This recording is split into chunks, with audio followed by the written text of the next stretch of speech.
ये किताब की व्याख्यात्मक समरी है, मूल किताब का शब्दशः अनुवाद नहीं। Rich dad poor dad. अमीर लोग पैसे के बारे में अपने बच्चों को क्या सिखाते हैं?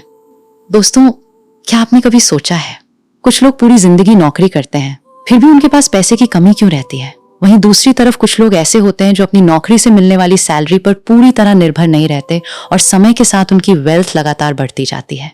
क्या अमीर लोग हमसे ज्यादा मेहनत करते हैं? क्या उनके पास कोई सीक्रेट है, या फिर वे पैसे को देखने और इस्तेमाल करने का तरीका हमसे अलग रखते हैं?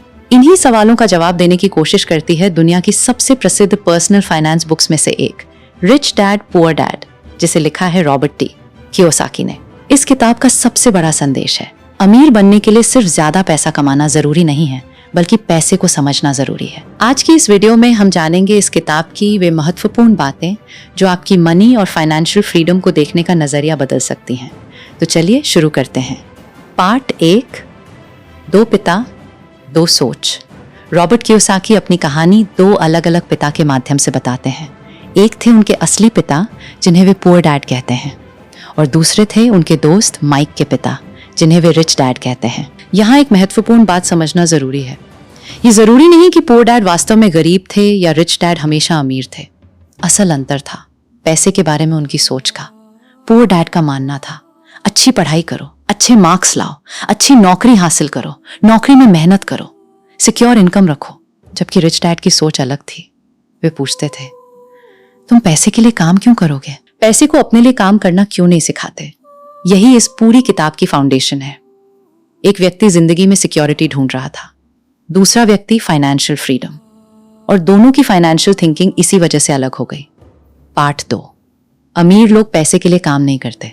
किताब की सबसे प्रसिद्ध सीखों में से एक है, the rich don't work for money.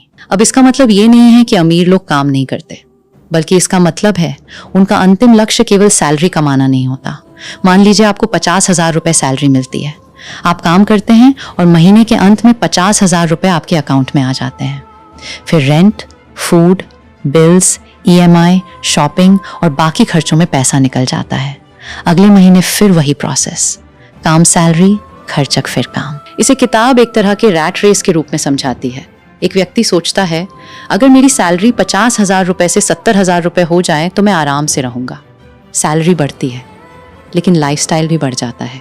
फिर वो सोचता है, 70,000 रुपए काफी नहीं है, 1 रुपए लाख चाहिए।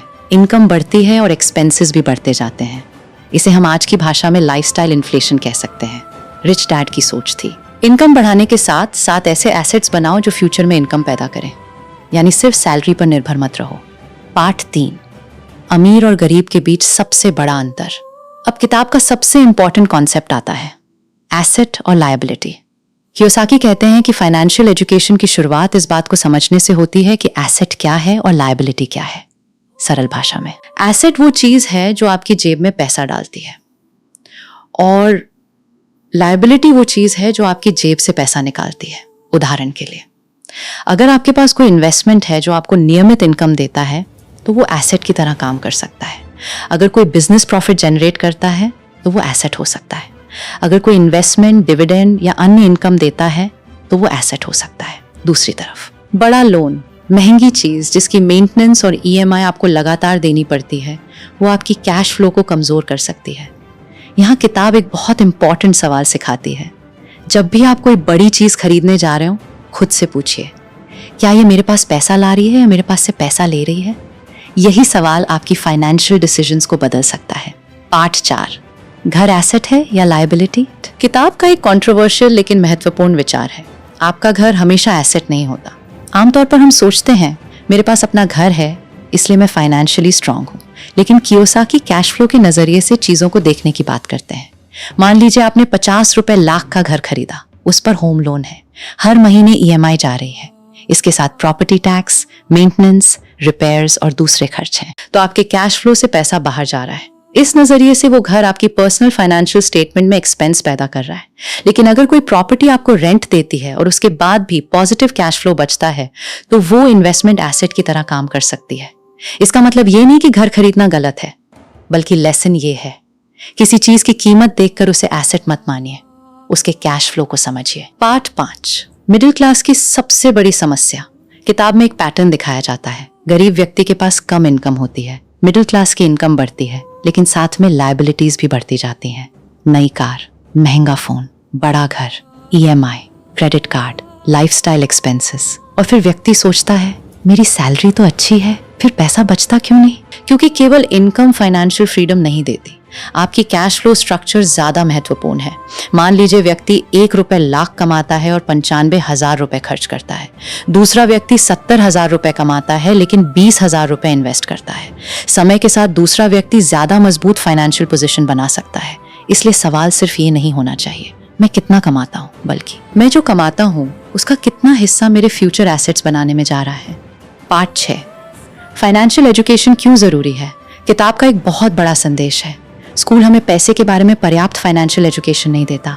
स्कूल हमें पढ़ना, लिखना, मैथमेटिक्स और करियर स्किल्स सिखाता है, लेकिन बहुत से लोगों को ये नहीं सिखाया जाता कि कैश फ्लो क्या है, एसेट्स और लायबिलिटीज में अंतर क्या है, टैक्स कैसे काम करता है, इन्वेस्टमेंट रिस्क क्या है, बिजनेस कैसे चलता है, कंपाउंड ग्रोथ कैसे काम करती है और इनकम के अलग अलग सोर्सेज कैसे बनाए जाते हैं। इसी वजह से कियोसाकी फाइनेंशियल लिटरेसी पर बहुत जोर देते हैं।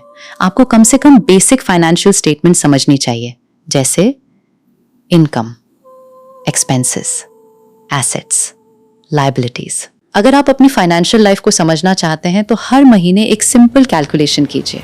आपकी टोटल इनकम कितनी है, टोटल एक्सपेंसेस कितने हैं, इन्वेस्टमेंट्स कितने हैं, डेब्ट कितना है और आपकी नेटवर्थ कितनी है।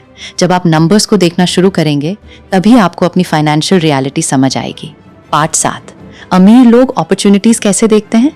किताब में एक और महत्वपूर्ण आइडिया है। फाइनेंशियल इंटेलिजेंस आपको अपॉर्चुनिटीज पहचानने में मदद करती है। मान लीजिए मार्केट में किसी इन्वेस्टमेंट की कीमत गिरती है, एक व्यक्ति डर जाता है, दूसरा व्यक्ति रिसर्च करता है क्या ये वास्तव में खराब इन्वेस्टमेंट है या केवल टेम्पररी गिरावट है।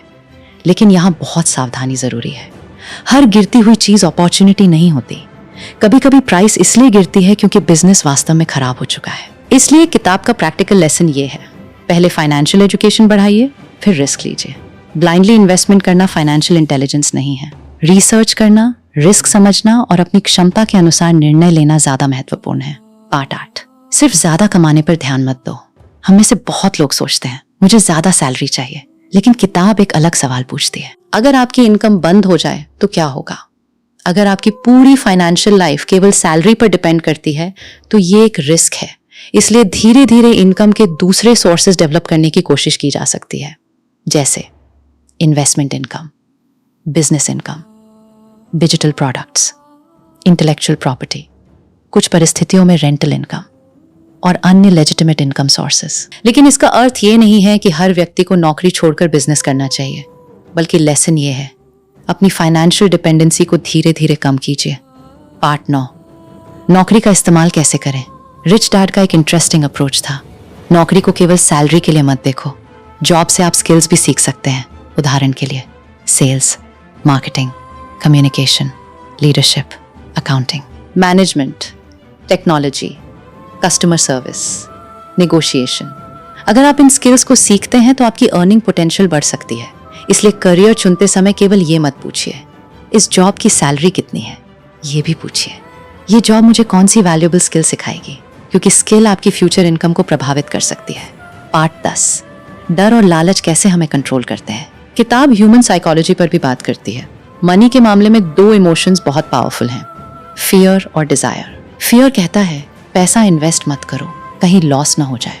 डिजायर कहता है मुझे नया फोन चाहिए, मुझे बड़ी कार चाहिए, मुझे बड़ा घर चाहिए। और इसी साइकिल में व्यक्ति कभी कभी फाइनेंशियल डिसीजंस इमोशन से लेने लगता है। फाइनेंशियल मैच्योरिटी का मतलब ये नहीं कि आपको डर नहीं लगेगा, बल्कि इसका मतलब है डर के बावजूद नंबर्स को समझकर डिसीजन लेना, और डिजायर के बावजूद ये देखना कि क्या मैं वास्तव में इसे अफोर्ड कर सकता हूं। पार्ट 11, पे योरसेल्फ फर्स्ट। किताब की एक प्रसिद्ध सीख है, पे योरसेल्फ फर्स्ट। इसका मतलब है कि इनकम मिलने के बाद अपनी फाइनेंशियल गोल्स के लिए पहले एलोकेशन करें और फिर बाकी खर्चों को मैनेज करें। उदाहरण, अगर आपकी मंथली इनकम 50,000 रुपए है तो पूरा 50,000 रुपए खर्च करने के बाद ये मत सोचिए जो बचेगा उसे इन्वेस्ट करूंगा, क्योंकि अक्सर कुछ बचेगा ही नहीं। इसके बजाय अपने बजट में इन्वेस्टमेंट / सेविंग्स को पहले जगह दें। मान लीजिए आप अपनी क्षमता के अनुसार 5,000 रुपए या 10,000 रुपए लॉन्ग टर्म गोल के लिए अलग रखते हैं, फिर बाकी पैसों से एक्सपेंसेस मैनेज करते हैं। लेकिन एक बात बहुत जरूरी है, हाई इंटरेस्ट डेट हो तो उसे इग्नोर करके केवल इन्वेस्टमेंट करना हमेशा सही नहीं होता। फाइनेंशियल प्लानिंग बैलेंस्ड होनी चाहिए। पार्ट 12, अपने लिए काम करने वाली चीजें बनाइए। अब किताब का सबसे बड़ा लेसन आता है, buy assets not just things. जब भी आपकी इनकम बढ़े, पूरी लाइफस्टाइल अपग्रेड करने की बजाय एक हिस्सा एसेट्स बनाने में लगाइए। उदाहरण के लिए, आपकी सैलरी 40,000 रुपए से 50,000 रुपए हो गई, तो पूरे 10,000 रुपए को लाइफस्टाइल में खर्च करने की बजाय उसका कुछ हिस्सा फ्यूचर वेल्थ बनाने में लगाया जा सकता है। समय के साथ छोटे छोटे फाइनेंशियल डिसीजंस कंपाउंड हो सकते हैं। यहाँ कंपाउंड ग्रोथ का महत्व आता है। अगर कोई इन्वेस्टमेंट समय के साथ रिटर्न जनरेट करता है और रिटर्न्स भी दोबारा इन्वेस्टेड रहते हैं, तो ग्रोथ लाइनियर नहीं बल्कि कंपाउंडिंग इफेक्ट के कारण तेजी से बढ़ सकती है। इसीलिए समय, नियमित इन्वेस्टमेंट डिसिप्लिन फाइनेंशियल जर्नी में बहुत पावरफुल कॉम्बिनेशन हो सकता है। पार्ट 13, अमीर बनने की असली शुरुआत। तो आखिर रिच डैड पुअर डैड हमें क्या सिखाती है? किताब का संदेश केवल ये नहीं है कि नौकरी छोड़ दो या बिजनेस करो या बहुत पैसा कमाओ। इसका डीपर मैसेज है, अपने पैसे के बारे में अपनी सोच बदलो, अपनी इनकम को समझो, अपने एक्सपेंसेस को ट्रैक करो, एसेट्स और लायबिलिटीज को पहचानो, फाइनेंशियल एजुकेशन बढ़ाओ, स्किल्स सीखो, डेट को समझदारी से मैनेज करो और धीरे धीरे ऐसी चीजें बनाओ जो फ्यूचर में इनकम जनरेट कर सके। सबसे जरूरी, पैसा आपकी जिंदगी का मालिक नहीं होना चाहिए, आपको अपने पैसे का मालिक बनना सीखना चाहिए। अंतिम संदेश दोस्तों, रिच डैड पुअर डैड की सबसे बड़ी सीख को अगर एक वाक्य में कहना हो तो वो होगी, सिर्फ पैसे के लिए काम मत करो, ऐसी फाइनेंशियल सिस्टम बनाओ जिसमें आपका पैसा और एसेट्स आपके लिए काम करें। अगर आपकी आज इनकम कम है तो निराश होने की जरूरत नहीं है। फाइनेंशियल फ्रीडम एक दिन में नहीं आती, आप आज से शुरुआत कर सकते हैं। पहला कदम, अपने सारे इनकम और एक्सपेंसेस लिखिए। दूसरा, अपने एसेट्स और लायबिलिटीज की लिस्ट बनाइए। तीसरा, हर महीने एक निश्चित अमाउंट को फ्यूचर गोल्स और इन्वेस्टमेंट्स के लिए अलग कीजिए। चौथा, हर महीने फाइनेंशियल एजुकेशन पर समय लगाइए। और पांचवा, अपनी इनकम बढ़ाने वाली स्किल्स सीखते रहिए, क्योंकि वेल्थ केवल ज्यादा पैसा कमाने से नहीं बनती। वेल्थ बनती है सही फाइनेंशियल डिसीजंस को लंबे समय तक दोहराने से। और शायद यही रिच डैड पुअर डैड की सबसे महत्वपूर्ण सीख है। अमीर बनने की शुरुआत आपके बैंक अकाउंट से नहीं, आपकी सोच से होती है। अगर आपको ये समरी पसंद आई हो तो वीडियो को लाइक करें, चैनल को सब्सक्राइब करें और कमेंट में लिखें। मैं अपने पैसे को अपने लिए काम करवाऊंगा। मिलते हैं अगली वीडियो में एक और शानदार किताब की पावरफुल सीख के साथ। धन्यवाद।